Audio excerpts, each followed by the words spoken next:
Hello friends, నమస్తే అండి. వర్షం వచ్చింది చూడండి, చెట్లన్నీ పచ్చగా ఉన్నాయి, చాలా హ్యాపీగా నవ్వుతున్నాయండి మొక్కలన్నీ.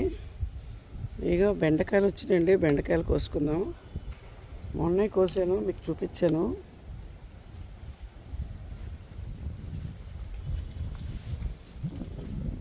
ఇలాగ వచ్చినప్పుడల్లా కోసి పెట్టేసుకుంటే మనం కాయల్ని 4-5 రోజులకి చక్కగా ఇద్దరికి కూర వండుకోవచ్చండి.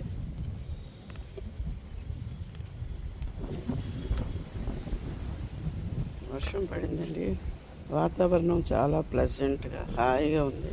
మేడపైకి వస్తుంది.